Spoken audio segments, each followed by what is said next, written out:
And we welcome you to the Hannycast for Wednesday, May the 27th. I'm Charles Hanagriff, along with former Tiger coach Dan Canevari, as LSU season is over, and the NCAA tournament going to start here in a couple of days without the Tigers. So this will be our final podcast of the season. And before we proceed, I want to thank the sponsors that make this possible and help us out.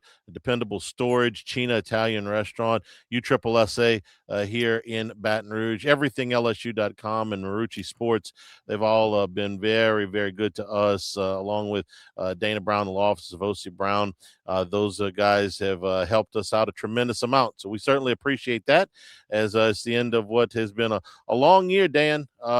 It was a long year in LSU sports. It's been 50 years since the three major men's sports all had losing records in SEC play, and I'm hoping it's going to be another 50 years before that happens again, or longer, because it'll be somebody else's thing to deal with. But you gotta power through these things and reset. And I know that's got to be what's on Jay Johnson's mind as we kind of work backwards here.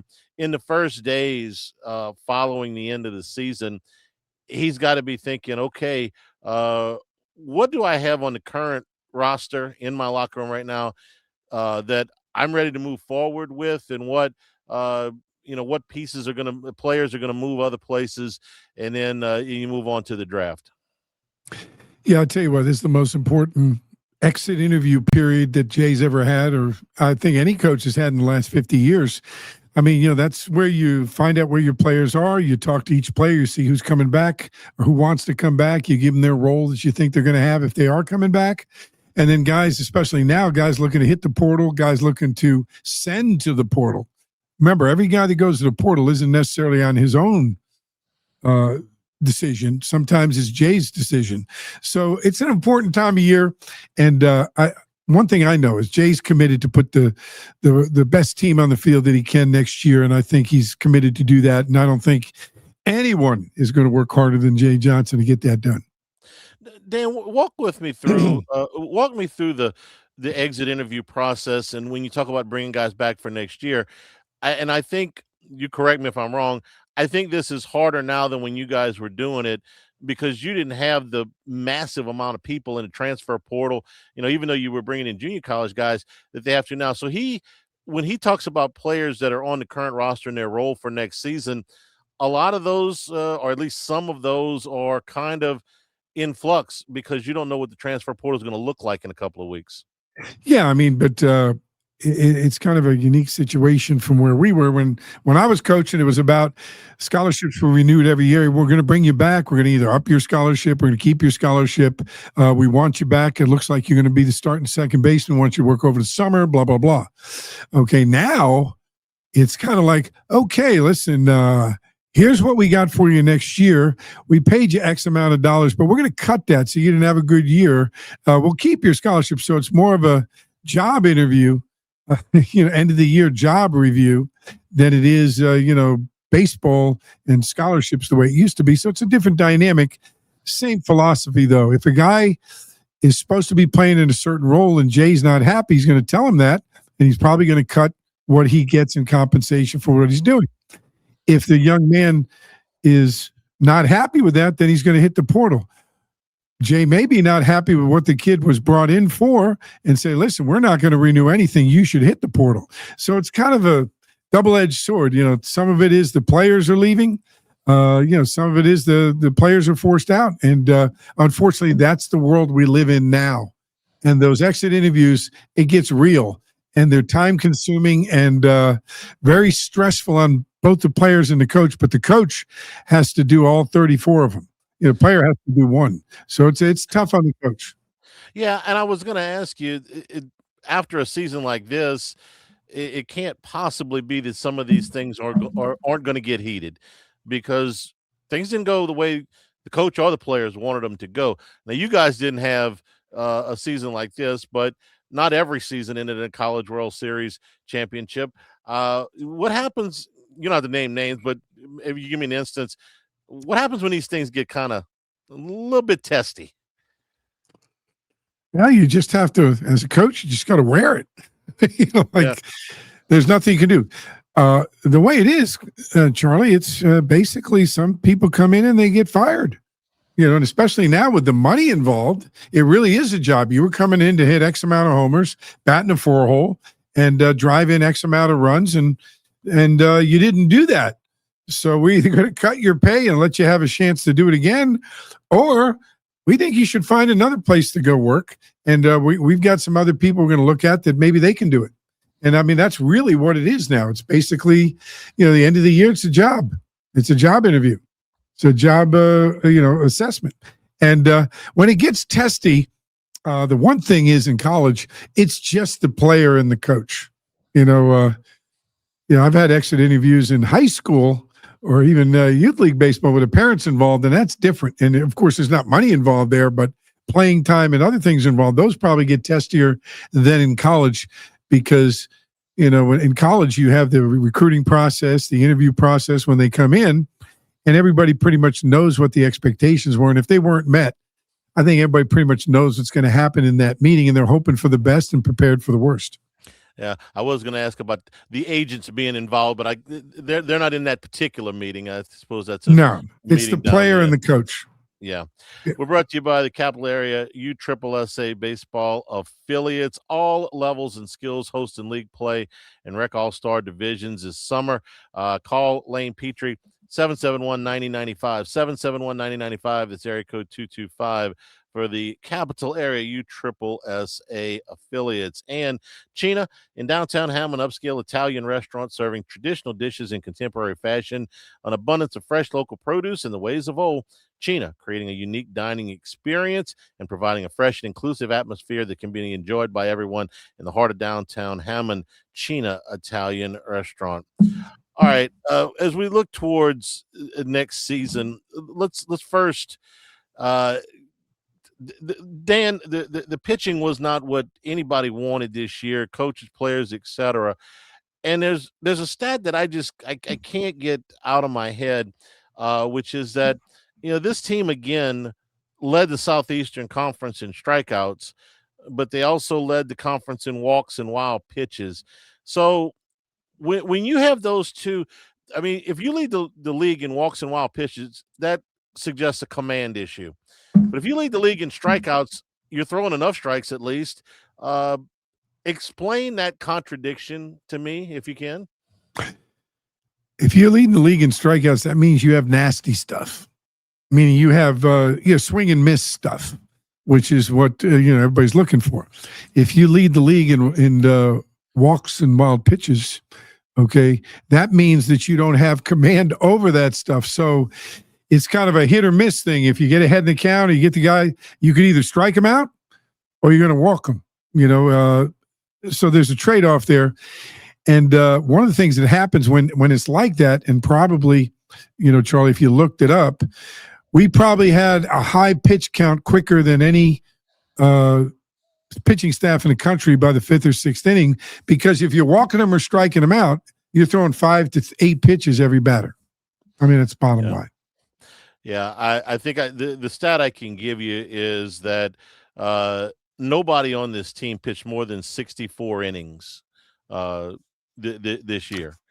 Charlie, how many guys actually pitched 64 innings or pitched more than 50 innings? 2. And how many guys pitched total? 3, 6, 9, 12, 15, 19. Okay, that's the problem. 19 guys pitching means you don't know who's going to pitch. 10 guys carrying a lot of innings. 12 guys pitching is generally the norm, maybe 14. But 19 means you've just tried everybody and it's not working. And I don't think you'll see that number again in the future for LSU baseball. Yeah, and we talked early in the season about Jay trying a lot of people. We thought they were getting into role. Just for example, okay, last year, all right, now last year was a national championship year. 2 guys that are going to pitch in the big leagues up at the top of the rotation.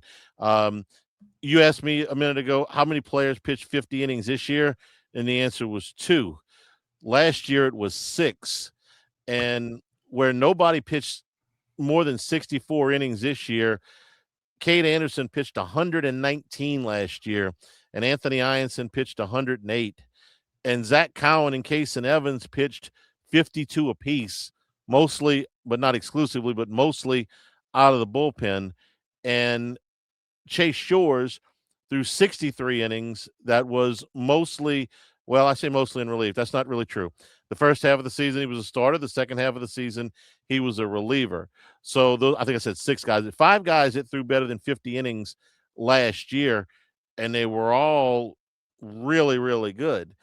This year, you didn't have that, and so once you take those things out of the top of the rotation, man, and that's uncertain. LSU loses their number 2 pitcher midway through the season. The other 2 pitchers dealt with some off and on stuff. When you can't take out 100 innings from your ace, that's a problem. Yeah, you got to have your guys carry the innings, and you got to know. We always said that you got to have 7 guys that carry your innings to win in the postseason. And you got to have 7 guys, and that seemed to be a magic number. So they had that last year. They won a national championship, and when your top 2 guys, are going to pitch in the big leagues, that helps too. But the bottom line is this year, you didn't know what you were going to get when guys went on the mound. And so, you put a guy out there and he wasn't that good. And you bring another guy in. And then next thing you know, he's good for a while, but then you got to take him out. And so you never really could set up a pitching plan that lasted and carried the numbers that you were looking for. And that's the problem. And it's got to be fixed. And Jay's going to go out and fix it. Brought to you by Marucci. The campus tour is going on this summer. Wonderful. I got a chance to do this myself. You can go in there and see exactly how Marucci became the official bat of Major League Baseball. You can see all of the working wood shops, the paint booths, the finishing rooms. They got a lot of exhibits about how the company got started. You learn about the craftsmanship behind the bats, the science, and the history behind it. And then you can get limited edition gear in the gift shops, shop exclusively. There are discounts available. You can book a group. A lot of youth league teams come into Baton Rouge and play in the summer. There's some downtime in there. Book a tour. You get a reservation as you go to maruccisports.com/campus-tour and tour the facility off of Segan Lane at Marucci Sports. Dan, I would imagine that one of the other things that's high on Jay Johnson's list is to figure out, and again, some of this is personnel and some of it is execution, how they went from one of the best defensive teams in LSU history last year to one of the worst this year. Again, I know you're changing over personnel and things like that, but when something like that happens as a coach, what do you look at? Because you're still teaching them to field ground balls and block balls behind the plate and all that stuff the same way, but last year it worked and this year it didn't. Personnel. I mean, you got to go out and recruit what you're looking for. One of the things in baseball that's always been a constant, there's certain things in baseball that everybody talks about, but it's really, super true, is you got to be strong up the middle. You got to be catching, pitching, middle infield, and out center field. If you're strong up the middle, you got a good club. But the other thing is, if you have steady pitching and solid defense, you're in every game. Offense is sporadic. And so if you're a highly offensive team and you don't have the pitching and the defense, it's going to be hard to win consistently and know what you're going to get every time. So I think when Jay's going out there, I'm sure he's on the road now somewhere in the United States, hopping around looking for players. He's going to look for guys that not only can play offense, he needs defense, especially up the middle. And he's got to get pitchers that can get the people out, throw a lot of strikes, get the ball over the plate. And then that way he's got a constant. And then Jay is a great offensive coach. He can take the guys he's got and create an offensive game plan. But you've got to have that pitching and defense in order to have a team that can compete not only on a day-to-day basis, but in the postseason. And Dan, I think really that I know the pitchers had a rough year, but I really think that if the defense improves, especially the defense behind the plate, you're going to see the talents on the mound start to really blossom. I keep thinking about the 91 Atlanta Braves. If you remember this team, they went to the World Series, and they had 3 of the top young, really 4 of the top young pitchers in the game at the time. They had Tom Glavine and they had John Smoltz, who ended up, both of them in the Hall of Fame. And they had a kid named Steve Avery, who was great then, had some injuries later. And then, of course, they added Greg Maddux. But what the other thing that John Sherholtz, who's also in the Hall of Fame, did in those offseasons, he said, "You know what? I got these young pitchers. I got these great talents. I'm going to put some defense behind them, and I'll worry about the offense later." And he brought in Terry Pendleton. Now Pendleton ended up having an offensive gigantic year and won the MVP, but he was a defensive guy first. And he brought in Rafael Belliard, who was an ace defensive shortstop, and he brought in Sid Bream, who was a terrific glove at first, not a power hitter, but he's a great glove. He brought in Otis Nixon, who had been a reserve in Montreal, because he could really track it down in center field. And all of a sudden, those pitchers, Glavine especially. Well, you had Lemke up the middle too, right? Mark Lemke, second base. Yeah, Lemke was at second base. Yeah. And right off the bat, you could see Glavine start to pitch with more confidence, and Avery and Smoltz followed behind him. Maddox was already great. He was older than those guys, but none of those guys, like I said, Pendleton had the big year, but none of those guys were known for the bat. They were all known for the glove. And as soon as they came in, those pitchers started pitching a lot better, and the Braves started winning games. And I really believe that if this defense improves, that you're going to see, I don't know how many of these pitchers are going to be back, but I think you're going to see a big improvement in their game, because they'll start pitching with some more confidence. And I'm telling you all this like you haven't been a pitching coach since, forever. But I wanted you to talk about it more because, like I said, you're the pitching coach. Well, here's the thing. People talk about it. It's kind of, with all the velocity and spin rates and all the metrics that are going on now, we kind of gotten away from this, and I think you got to go back to it. It's like fashion. It eventually comes back. You'll be wearing a tie-dyed shirt soon, Charlie. But the bottom line is that we lead the conference in strikeouts. Okay, if you put a good defense in there, and like you're talking about Glavine and Maddox and those guys, they pitch to contact. Okay.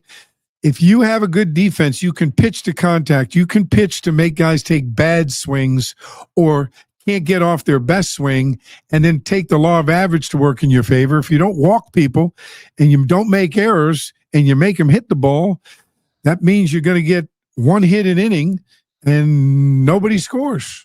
If you get, it's 250 is the team batting average. It's just basic law of numbers. So that makes a big difference, and that allows the pitchers to throw the ball over the plate. Plus, you can have at-bats where you got a 3-pitch at-bat or a 4-pitch at-bat or a 2-pitch at-bat. And like Maddox, when he pitched, they all swung early because they knew he wasn't going to walk them, so they were trying to look early to get a pitch, because when you pitch and you get ahead in the count and you throw strikes, you want to get the first pitch over, and then you move down the middle, so to speak, and you get a strike, and then you move to the corners. If you get that and you go 0-2, now you move off the plate or down below the plate, below the, on top of the plate, so to speak, or up in the zone to try to get him to swing at a ball. And then if it evens up the count, then you go back to the corners, and then when it gets 3-2, you go down the middle again. And that's basic pitching at every level. Well, when you can do that and you've got guys that can command the baseball and you can play defense, it makes it a lot easier. Plus, your pitchers go deeper in the game, and then you can have those strikeout guys in the pen to close down the game or come in when you need a strikeout. So I think that's the way Jay has got to build the pitching staff this year. We're brought to you by everythinglsu.com. Get your Lane Kiffin gear right now. The long sleeve and short sleeve T-shirts, the sweatshirts, the decals, any of the shirts that you want. Football be here for you know it. Big game to open the season against Clemson. Also, a national championship gear from last year's team. All of your Sailor Mike polos in various colors. Go to everythinglsu.com. Shipping out of Baton Rouge from Bayou Apparel and from Dependable Storage. You got some things you need stored for the summer. If you got kids that are heading home for the summer, but they're going to be in a different apartment or a different dorm next fall, put your stuff in at Dependable Storage. Climate-controlled units, indoor and outdoor, for RVs, boat parking here in Baton Rouge, in Houma, in Jefferson, New Orleans, Prairieville, Slidell, and Youngsville. Climate-controlled storage units to combat the Louisiana heat and humidity. Go to dependablestorage.com, like Skip Bertman always says.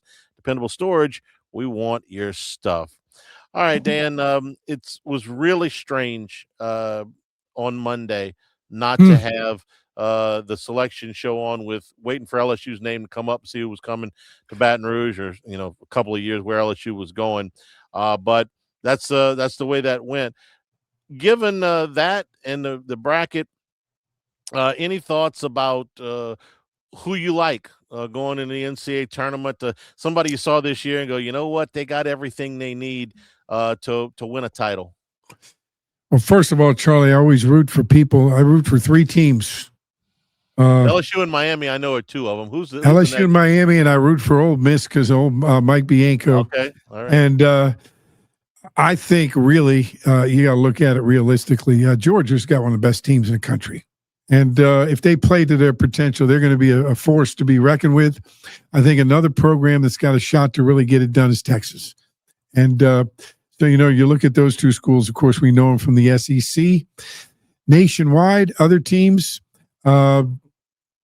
it's a crapshoot out there. So many good teams. And the bottom line is when you get in this regional, and especially when you get to the super regional in Omaha, again, 7 pitchers. If you have 2 starters that are going to go to the big leagues, you can win the whole thing. And I think that's the key. If you got 2 studs, so I'd have to redo a little research and see the teams around the country that have 2 guys that at the top of their rotation, and then maybe 1 or 2 guys out of the pen that have good numbers. They could take it all, because that's what wins. And of course, we know this: what wins in the postseason is homers. Clutch pitching and homers. And yeah, you're right. Except I would say that once you get to Omaha, that one for you guys. The Schwab, is tough to get it out of that park. Yeah, it's tougher. It's tougher. And if that's the one thing that worried me a little bit about Georgia. They led the nation in home runs. They play in a very hitters-friendly park. And I wondered, hey, you know what? When they get to Omaha, and I think they will get to Omaha, what happens when they got to score runs if they can't run the ball out of the park? And, I saw it happen to a really good LSU team in 2013 where the ball just was not traveling. The wind was blowing in, and they didn't score enough runs. But what convinced me that Georgia is going to be able to – they're going to be okay is the SEC tournament, which is also a pitcher's park in Hoover. Yes. They did just fine. So I think Georgia, UCLA, and Georgia Tech all won their regular season championships and their conference tournament. Dan, you guys had a couple of teams that did pull that twofer. When you can win the regular season and the tournament too, you've put your stamp. We got the best team out of this group. And if that group is the Southeastern Conference, well, you're in pretty good shape.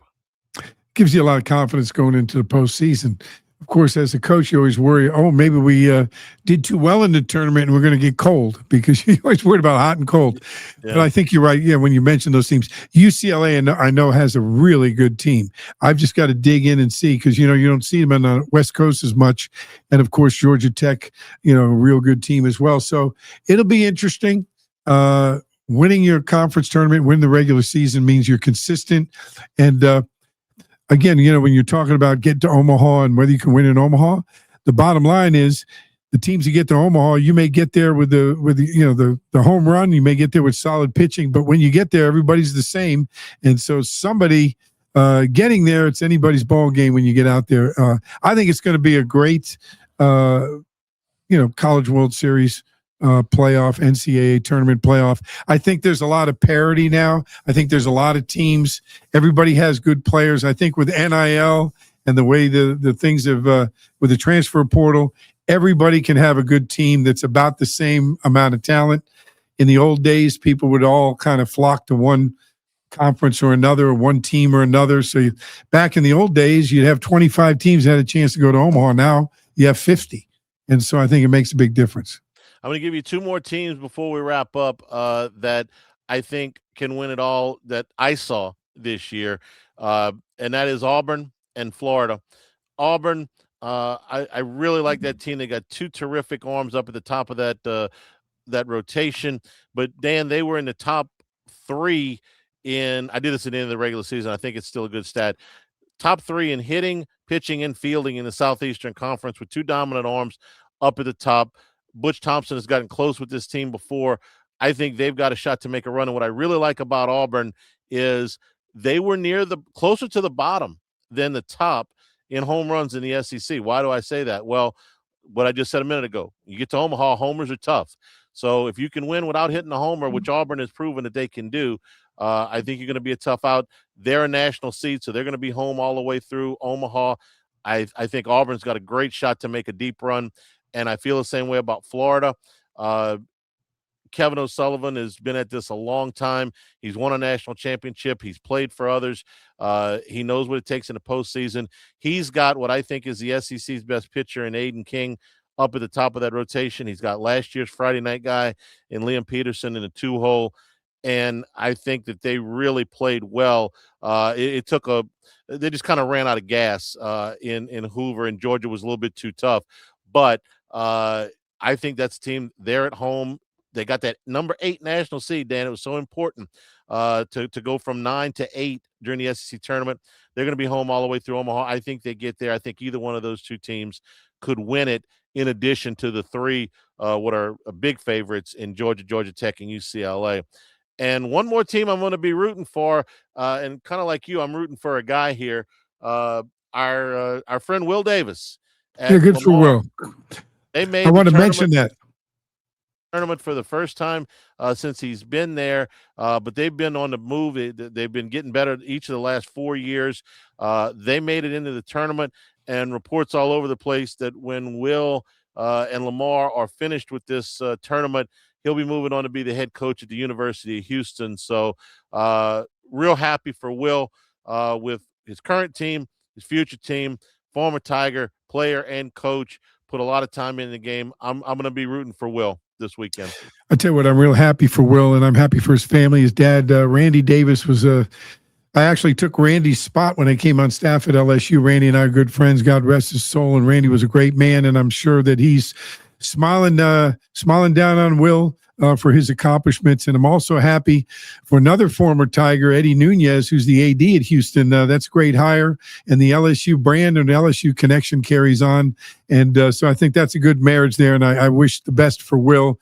He's certainly earned it. 10 years at Lamar. He's had 30-win seasons in the Southland Conference, built it over time, been consistent, and I think that's a good marriage for Eddie and Will over at Houston. And of course, they're in a power conference now, so that's a big move for both of them.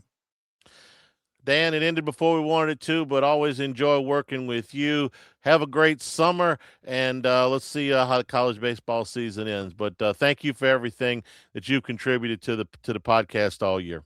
Well, I want to thank all the sponsors. I want to thank Service Hawk Digital Marketing, because that's where my podcast studio is, and they've done a real good job with us, and I appreciate what they've done. And Charlie, always a pleasure to talk baseball with you. You're one of the most knowledgeable guys out there, and I've known you for a number of years, and look forward to it. And Charlie, before we leave, you do have to say, when we did a broadcast together, a baseball game at the box, at the old box, remember the umpire? You said one of my best lines ever. The umpire was yeah, go ahead and give the people that story, because that really says it all there, Charlie, about our relationship. It was one of the early games we did together, and Smoke Laval went out to argue a call, and I asked Dan, I said, what's it like going out to argue with somebody knowing you're going to lose the argument? And he says, well, obviously you've never been married. And that was before I was married, and now I am. And Dan, now I know exactly what you were talking about. That's right. Exactly what's going on. But I tell you what, it's been a heck of a ride, Charlie, and we've had some great times. And best wishes to Jay Johnson, getting it all back together. I know Skip had his 88th birthday party on Saturday night. We had a bunch of former players there. Eddie Furness came in from out of town, and everybody was saying, the alumni and all the people involved in LSU baseball through the years, 100% behind Jay Johnson, knowing he's going to get this thing right. So fans out there, stick with the Tigers. Jay Johnson, there's not a better man on the planet to get this thing done. They'll be fine. Everybody enjoy the summer. For Dan Canevari, I'm Charles Hanagriff. This has been the Hannycast.